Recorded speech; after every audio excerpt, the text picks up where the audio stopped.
A copy of the show.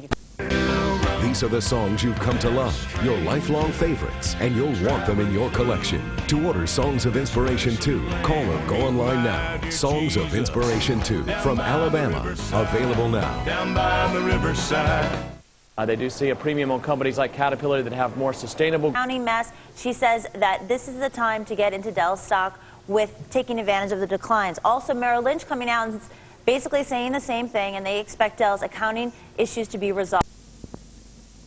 Housing allowance were something that came up after the fact. This was ostensibly so that he could entertain at his home, possibly for fundraisers. Now, we've asked, we never did get an answer how many times he entertained at his home.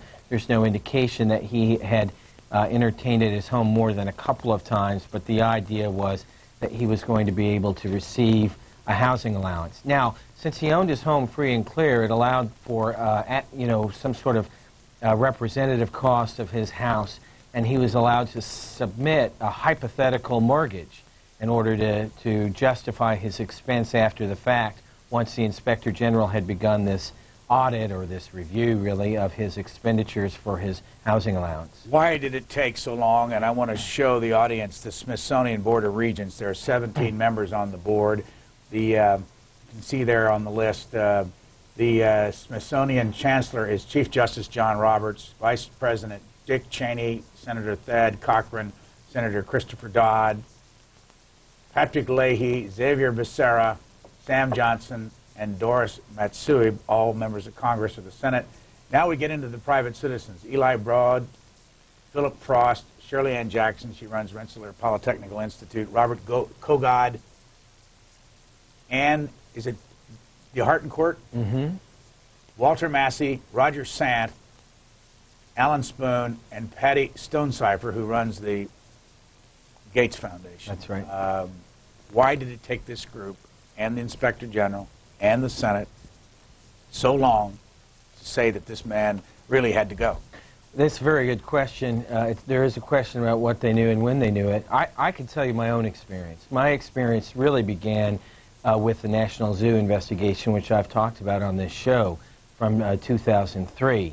And what happened there, when we began writing about the Smithsonian, I was inundated, I am still today, by Smithsonian employees about what they see as problems or their perception of problems at the institution. I filed any number of Freedom of Information Acts requests with the Smithsonian. They were all essentially ignored.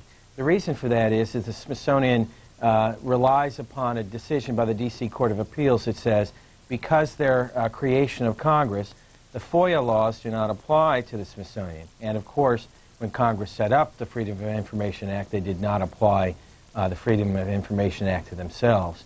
Now, it's actually easier to get certain documents out of Congress than it has been out of the Smithsonian. You can, for example, FOIA the General Accountability Office and get a response that is meant to sort of representative if it did apply to them. So hold on just a second. You mean that I can go and ask for my FBI file at the Federal Bureau of Investigation, but I could not go ask a Freedom of Information request of Smithsonian? That's right. Why? Well, that's a good question. I think it should apply personally, and it really, that is an opinion that really dominates only this district, but it's, you know, they call it the second most powerful court in the country. It's because they determine, since it's a creation of Congress, therefore they don't have to abide by it. So I actually asked for these expenses more than a year ago, the very same expenses, and they basically put the file, as the request as I can understand it, in the circular file, as you might refer to it. And I think that members of Congress got wind of the fact that these sorts of expenditures might be worthy of looking at. That my FOIA, I told people in Congress, I asked people in Congress, you have access to these records. Can you get them? I can't get them from the institution. And I think that may have actually been part of the impetus for this, the first request, which actually came from the House Appropriations Subcommittee for the Interior, which appropriates money for the Smithsonian. And that was followed on by the request from Senator Grassley. This is Larry Small in the photograph in your paper. How much was his salary for this coming year had he stayed there? $915,000, including the housing allowance. Including the housing allowance? Including the housing allowance. San Antonio, Texas. for James Grimaldi. You're on the air. Yes, hi, how are you doing today? Fine. I was wondering, what is the yearly fiscal budget for the Smithsonian? It's about $1 billion. Okay, and I understand for special projects and upgrades to the Smithsonian, it would be necessary to have fundraisers, but it seems that they would have more room at the Smithsonian for raising funds than at this guy's house. Well, I would say, I guess that's your opinion, and I think maybe shared by some members of Congress. Let's put the numbers back up on the screen. Our lines are open right now. Those of you who want to get in on this discussion, begin dialing now. We'll get you right on the air. It's 202 for an area code, 737-0002 for Democrats, 0001 for Republicans, and 628-0205 for independents. We're talking about the Smithsonian, which includes the Air and Space Museum, the Hirshhorn, the History Museum, which is now under... American History Museum, which has the Star-Spangled Banner, Air and Space, which has the Wright Flyer, Natural History, which has the Hope Diamond. These are some of America's treasures. National Gallery of Art, the East Building, and actually, the National Gallery of Art is a separate entity. It's on the mall, but not a part of it. Those are two of the buildings. Those two buildings, they actually have their own separate structure. On your screen is the castle, they call it. That's where the offices of Larry Small were located. Let's go to Altus, Oklahoma. A Democrat, go ahead, please. Good morning, Brian.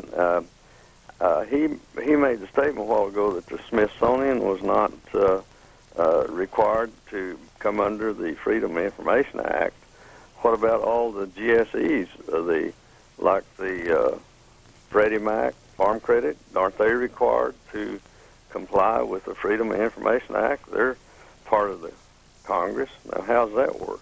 Well, I think those are quasi-governmental agencies, and to be honest, I haven't filed FOIAs with them. I do know that OFEO, or OFEO as it's known, for example, that oversees Fannie Mae, does abide by the Freedom of Information Act, and in fact, it is the official oversight agency of the Fannie Mae. When you get into some of these quasi-governmental agencies, oftentimes what they do is simply abide by it.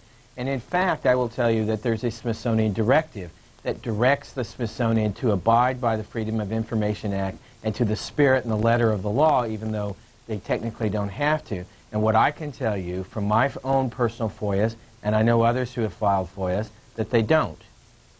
National Air and Space Museum, the most visited museum in the world. We go to Springfield, Oregon. You're on the air, independent line.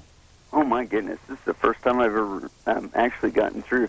I think this is kind of a symptom of a lot of things that are going on within Washington, where officials seem to think that they're more important than their actual function. I mean, this guy's getting paid $915,000. I could do a lot with that money. But anyway, that's all I had to say. Thank you very much. How much was he paid when he worked for Fannie Mae, do you know? Let's see. We did have that in our first story, and I could actually answer that question. It was, I believe, several $1 million, and I do know that he also was subject to a bonus while he was at Fannie Mae. It's important to remember as well that he was there during the latest Fannie Mae scandal, which involved Franklin Raines. And there was this OFEO report that said that Mr. Small was engaged in some of the activities that came under criticism for trying to boost the profit margin so that they could make their bonuses. And Fannie Mae was set up originally by the government. It was. Lincoln University, Pennsylvania. You're on the air. Yes. My question was not a question, really. The research and work that they do there on the right below Annapolis at the Bay-type research, I found that to be quite interesting, and I think it's a sizable property. I'd appreciate if you'd talk a little bit about what they do there through the summer months. Thank you. I will. I'm only remotely familiar with it. I've driven by it. I think it's down by Solomon's Island. It's a very nice little facility they have there. If I had, Brian probably has more of the details than I do. You can find it on their website at sa.edu. They have a website that's got a lot of information that could tell you. I want to answer the previous question because I had it here. We reported that he earned $4.2 million in his last year at Fannie Mae in addition to bonuses. By the way, here's a chart there we have from the Smithsonian. It just shows you how many different things they do.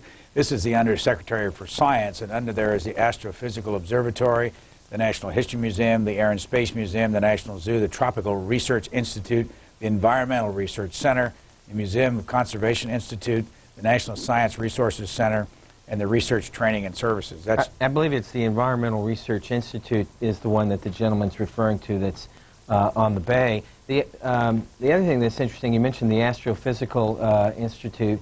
They have a property in Hawaii, and I think one of the things that upset the Senate was Mr. Small and his wife traveled to the Big Island of Hawaii, stayed at the Four Seasons Resort on the Smithsonian